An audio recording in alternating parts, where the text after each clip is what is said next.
Bienvenidos al podcast Liderazgo al Cuadrado, acompañando líderes a descubrir e impulsar la mejor versión que llevan en su interior.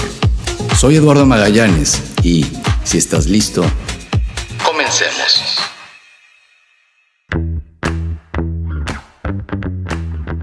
Te doy la bienvenida a Liderazgo al Cuadrado, tu espacio donde revisamos y nos cuestionamos temas para crecer como un líder bien integrado, un líder consciente, y donde compartimos herramientas que suman a la creación de mejores ambientes de trabajo y que resulten en equipos de mayor impacto.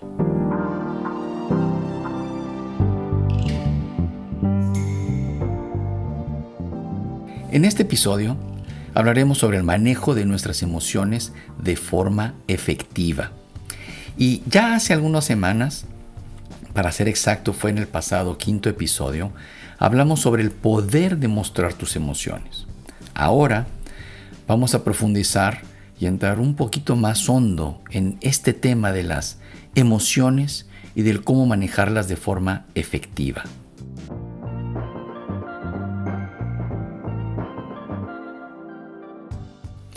¿Por qué crees tú que nos es tan pesado el convivir con nuestras emociones y con la de los demás? Veamos, si lo piensas bien, solo habría que hacernos responsables de ir al contenido de nuestro subconsciente y cambiar esas creencias limitantes, esas telarañas que nos descarrilan de la felicidad, que finalmente pues es nuestro destino final. De alguna forma, no puedes ser racional si eres demasiado emocional, pero también es verdad que no puedes ser racional si no logras de alguna forma mostrar tus emociones. Cuando eres demasiado emocional, no quieres hacer lo que sabes que es mejor para ti. Solo piensa en cuántas veces te has rendido ante tentaciones y vas en contra del buen juicio, por ejemplo, como comerte ese postre extra o fumarte otro cigarro. Es como si no quisieras seguir el cambio que te llevará a que las cosas mejoren. Y esto es lo que hace las cosas pues tan complejas. La neurobiología, que es el estudio de los mecanismos generales del funcionamiento del sistema nervioso, nos dice que la racionalidad depende de un profundo sistema de regulación compuesto por emociones y por sentimientos. Y mira, para ilustrar esto, pensemos en una persona que ha sido diagnosticada con un tumor cerebral y pues requiere de cirugía para extirparlo. Durante el procedimiento, el neurocirujano extirpa el tumor, pero accidentalmente genera una lesión en la conexión entre el lóbulo frontal, que es el centro del pensamiento, y la amígdala cerebral, que es el centro de las emociones. Cuando el paciente se recupera de la operación, de alguna forma experimenta extrañas sensaciones. Y al recordar alguna tragedia de su vida, habla como con desapego, incompatible con la gravedad del evento, como si fuese un espectador de su vida. Esto estaría indicando que hay una desconexión entre pensamiento y emoción, la cual fue causada durante la cirugía, ya que se ha apartado de alguna forma a este paciente de sus emociones. Es como decir que el paciente logra pensar, pero no logra sentir. Sé que es un caso dramático, pero ilustra de alguna forma lo que te quiero compartir. El paciente mantiene su inteligencia, sí, pero se ha convertido en una persona, pues, de alguna forma inepta en toma de decisiones. Sin sus emociones no logra tomar ninguna decisión, pues es el centro prácticamente racional de la mente la que genera una serie de alternativas y de argumentos, pero las decisiones requieren de una facultad adicional. La mente necesita evaluar el peso emocional de cada opción y elegir por medio del sentimiento. Y aquí, la emoción siempre es correcta, aunque la historia que hay detrás puede estar equivocada. Si examinamos una historia particular más allá de las emociones, encontrarás afirmaciones que pueden estar equivocadas, pueden ser producto de errores de percepción o de razonamiento. Por eso, inteligencia emocional significa abrazar la emoción y desafiar al pensamiento. Y lo primero que necesitas, antes que nada, es reconocerlas, es reconocer estas emociones y saber cuáles son sus detonantes. Revisemos algunas de las emociones que, pues, de alguna forma son las más comunes en nuestro día a día. Te sientes alegre, por ejemplo, cuando crees que algo bueno ha pasado. La felicidad es la expresión de lo que es importante para ti con respecto al éxito. Piensa, por ejemplo, en un momento donde te sentiste muy alegre. Probablemente fue tras conseguir algo muy valioso para ti. La alegría llama a la celebración. Cuando tú celebras, reconoces el valor de lo que lograste. Y es cuando enfrentas el futuro con fortaleza, con esperanza. Ahora, por el contrario, te sientes triste cuando crees que algo malo te ha sucedido, cuando algo malo ha pasado. La tristeza es la expresión de dolor frente a alguna pérdida. Piensa en algún momento, por ejemplo, donde te sentiste muy triste. Probablemente fue tras algo, pues, valioso, ¿no? La tristeza pide duelo, el proceso donde reconoces la importancia de la pérdida y recuperas un sentido de alguna forma de paz interior. También te sientes entusiasmado, por ejemplo, cuando crees que algo bueno puede llegar a suceder. Piensa en un momento en que te sentiste súper entusiasmado. Probablemente creíste que algo que valorabas estaba ya casi a tu alcance. El entusiasmo pide esfuerzo. Cuando conviertes el entusiasmo en acciones concretas, es cuando aumentas la probabilidad de lograr tus objetivos.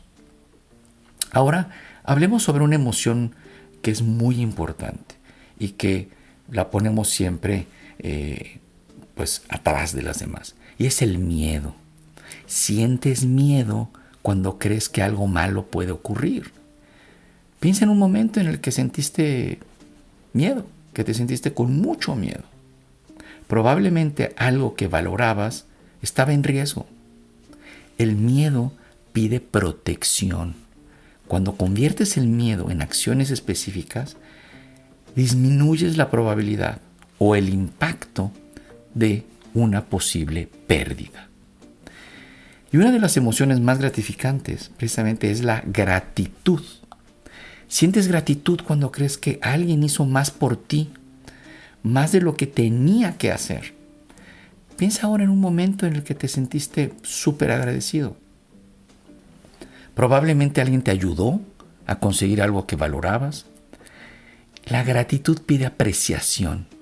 Al agradecer a las personas que de alguna forma te han ayudado, reconoces su esfuerzo y el impacto en tu bienestar. Por otro lado, pues te sientes enojado cuando crees que alguien te ha hecho daño de alguna forma indebida. Piensa en algún momento de tu vida en que te has sentido verdaderamente enojado. Probablemente esto fue debido a alguna transgresión, ya que alguien dañó algo que tú valorabas.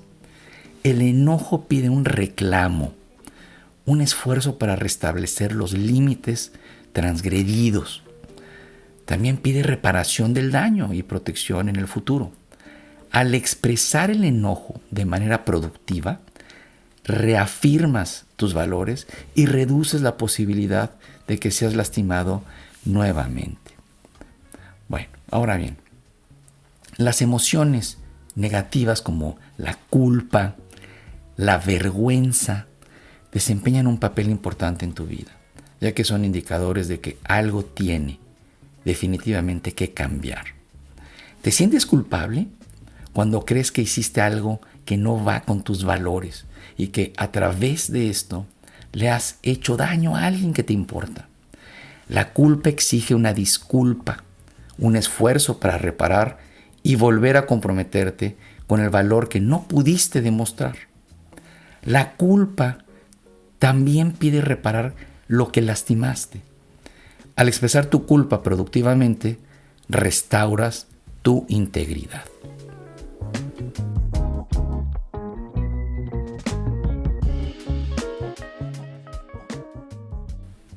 Entonces, de alguna forma, la culpa llega a ser saludable. La vergüenza no lo es. La vergüenza es muy particular. Te sientes avergonzado cuando crees que eres inconsistente con tus valores. Cuando sientes que estás equivocado, no importa lo que hagas. Es una emoción muy profunda y es la de más baja vibración. Hay un juicio interior de que algo fundamental está muy mal contigo. En verdad, no existe una expresión saludable de la vergüenza. La única cosa saludable para hacer con la vergüenza es reconocerla y trabajar para que se disuelva. El dolor, el miedo y el enojo también son emociones dolorosas. Con cada una de ellas incurres en una, deuda emocional. Y si no la pagas, pues caes en un tipo de bancarrota emocional.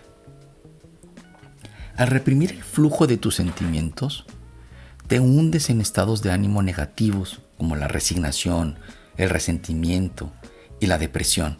En cambio, la alegría, el entusiasmo y la gratitud son emociones muy placenteras, pero si no las reconoces, puedes correr el riesgo de apartarlas totalmente de tu vida. Entonces, la regulación emocional mal gestionada puede llevarte a dos malas estrategias: explosión y represión. Puedes llegar a explotar sin examinar las bases de tus emociones y sus efectos. Y estas acciones, pues, suelen perpetuar el ciclo de sufrimiento. Gritar a los demás nunca resuelve el problema. Al contrario, usualmente pues lo hace peor. Es posible que hayas aprendido a controlar tu ira, permaneciendo pues de alguna forma impasible en el exterior mientras estás hirviendo por dentro. Esa presión, créeme, se acumula hasta que alcanzas tu límite y explotas. Regular tus emociones de forma efectiva pues involucra la expresión consciente. Para canalizar la energía emocional, tienes que reconocerla primero, tienes que aceptarla y entender sus orígenes. También necesitas reconocer sus impulsos, pero sin rendirte a ellos.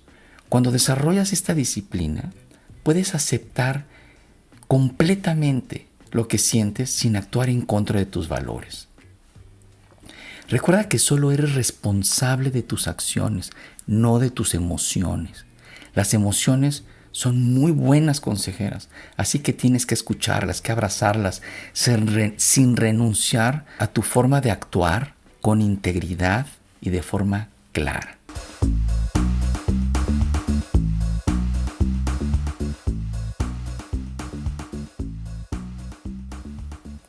Bien, ahora es un muy buen momento para nuestro comercial no patrocinado y que será una herramienta que sume para impulsar tu mejor versión como líder bien integrado y consciente. En esta ocasión se trata de uno de los mejores libros que pudiera recomendarte y que aborda todo sobre la biología moderna. Me refiero al bestseller del maestro Bruce Lipton. Lleva por nombre en inglés The Biology of Belief. En español fue traducido como La biología de la creencia. Y en este libro, Lipton nos explica de forma amigable y a detalle la verdadera conexión entre la mente, el cuerpo y el espíritu. Hoy en día se acepta de forma científica que los genes y el ADN no controlan nuestra biología, sino por el contrario, están controlados por señales y mensajes eléctricos que emanan de nuestros pensamientos. Cuando transformamos nuestros pensamientos, de alguna forma transformamos nuestras vidas. Y este proceso conduce la evolución humana a un nuevo nivel de paz, a un nivel nuevo de comprensión. Los últimos descubrimientos científicos acerca de los efectos bioquímicos del funcionamiento del cerebro muestran precisamente que todas las células de nuestro cuerpo se ven afectadas por nuestros pensamientos. Simplemente una explicación irrefutable y fácil de comprender de cómo las emociones regulan la activación genética. Esto es lo que te brinda este libro The Biology of Belief, de Bruce Lipton. Necesitas leer este libro para comprender verdaderamente que no eres víctima de tus genes y que tienes una capacidad ilimitada para vivir una vida de paz y felicidad. Estoy seguro que te gustará y va a sumar mucho a tu biblioteca de herramientas clave de un líder bien integrado y consciente. Bien, vamos a retomar el tema y revisemos ahora cómo puedes ayudar a otros a gestionar sus emociones. Como líder bien integrado, un líder consciente, debes tener presente que los adultos pues seguimos siendo animales sociales, seguimos necesitando una fuente de estabilización fuera de nosotros mismos. Eso significa que en algunos aspectos importantes, las personas que integran tu equipo no pueden ser estables del todo por su propia cuenta. Y puedes ayudar a los miembros de tu equipo a volverse más inteligentes emocionalmente. Pero antes de ayudar a los demás, debes alcanzar tú un buen nivel emocional. La herramienta más importante para ayudar a otros a manejar sus emociones es esa resonancia. Y para explicar esto de la resonancia, imagina dos diapasones del mismo tono, uno al lado del otro. Al golpear el primero, puedes notar que también el segundo comienza a vibrar. En una relación sucede lo mismo. Cada individuo actúa como un diapasón que recibe y transmite ondas emocionales. Cuando una persona tiene una reacción emocional, las vibraciones afectan a la otra persona, quien empieza a vibrar pues en respuesta. Si las dos personas son emocionalmente reactivas, imagínate, pues se intensificarán sus interacciones negativas. Si uno de ellos permanece centrado, puede comenzar un ciclo de apaciguamiento, incluso si la otra persona permanece reactiva. Esto es bien importante tenerlo presente como líder. Cuando dominas la reacción antes de tus emociones, puedes traer ecuanimidad a cualquier relación. Si logras permanecer centrado en medio de una situación emocionalmente cargada, puedes ayudar a otros a permanecer serenos, a permanecer conscientes. Cada una de las siguientes competencias que ahora vamos a revisar, llamadas de autorregulación, sirven para ayudar a otros a mejorar sus emociones. Vamos a hablar un poquito sobre el reconocimiento, la aceptación, la desactivación y, por último, el sondeo. El reconocimiento. Aunque no se pueden observar los estados anímicos internos de los demás, sí se pueden observar las señales externas. Las emociones tienen un componente físico. Por ejemplo, las mejillas sonrojadas y también tienen un componente de comportamiento. Por ejemplo, esos puños apretados, ¿no? Puedes hacer inferencias válidas acerca de los sentimientos de otros basados en estas señales, en esas señales emocionales que se observan de forma física, también en su comportamiento y una comprensión de la situación del otro. La puedes percibir inmediatamente con esa observación. Tu atribución de valores y objetivos y tu proyección sobre el otro de la dinámica emocional que experimentarías en una situación similar. A esto le llamamos empatía. ¿Okay? Eso fue acerca de lo que es una de las estrategias, el reconocimiento.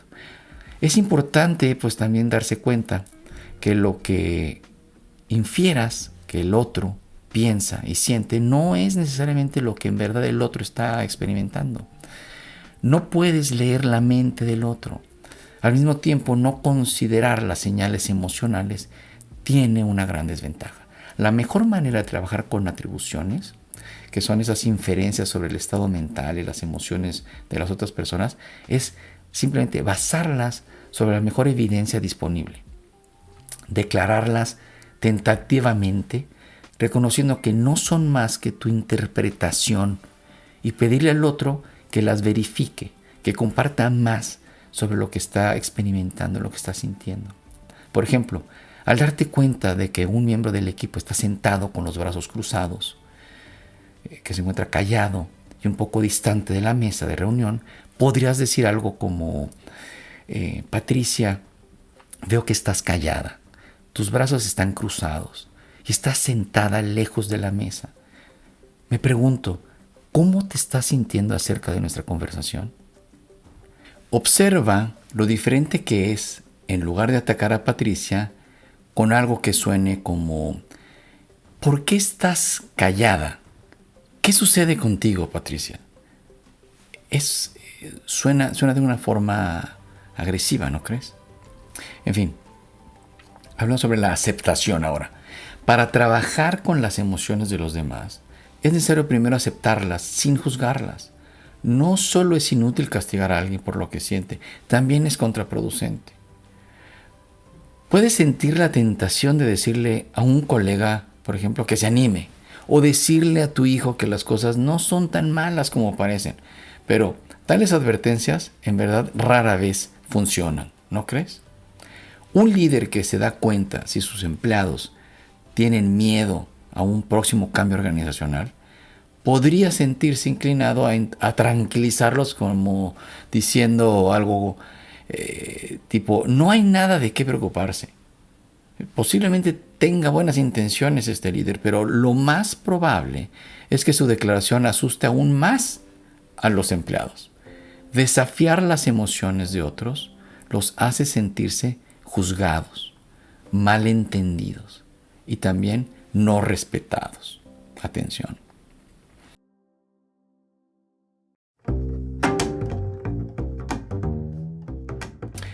Hablamos ahora sobre la tercera de las estrategias que estamos tocando base: desactivación.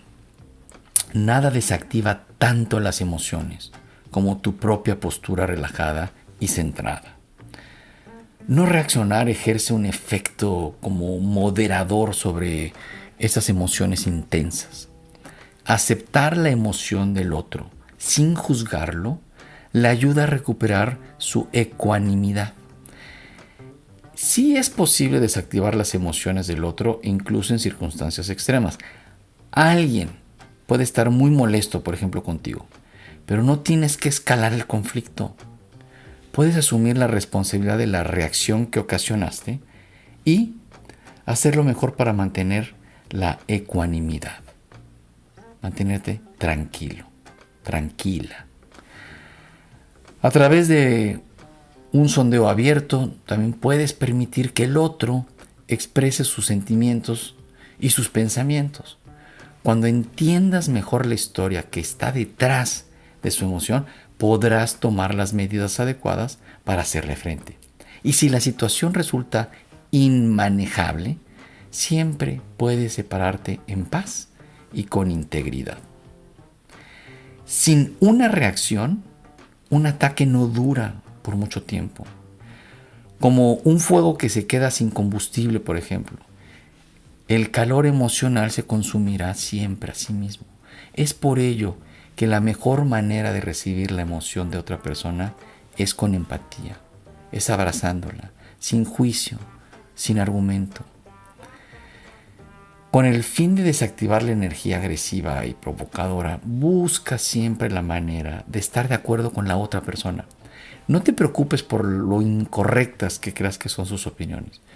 Simplemente busca la mínima evidencia, la evidencia de verdad con la que puedas estar de acuerdo, para que puedas entonces mezclarte, involucrarte con la energía crítica de forma genuina. Eso sí, sin sarcasmos y sin estar a la defensiva. Pero debe haber una mínima parte de ese argumento, de esa narrativa, en la que puedas estar de acuerdo y eso te va a permitir ser parte de esa dinámica. El sondeo, por último. El sondeo tiene como objetivo ayudar a otros a entender sus emociones y actuar hábilmente. La clave es ayudar al otro a presentar sus necesidades e intereses de una manera que te ayude a ver cómo satisfacer esas necesidades e intereses y al mismo tiempo cuidar de los tuyos. Sondear y escuchar es influir en los demás, no manipularlos.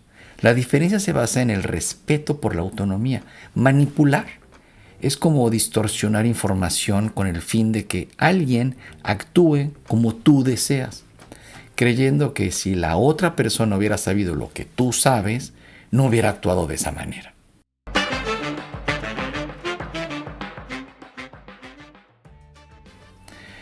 Y bueno, quiero cerrar este episodio con una frase que me encanta de Jorge Bucay y dice así: no somos responsables de las emociones, pero sí de lo que hacemos con ellas.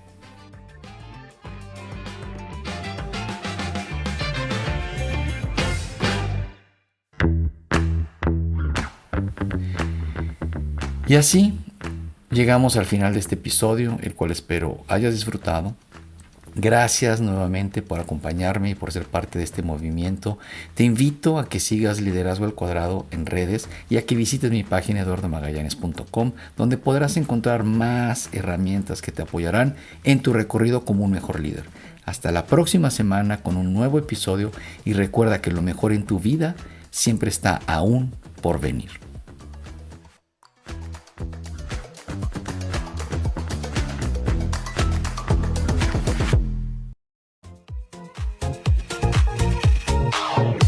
Esto fue Liderazgo al Cuadrado con Eduardo Magallanes, quien te espera en la siguiente emisión para dar continuidad a este recorrido del autoconocimiento de la mejor versión del líder que llevas en tu interior.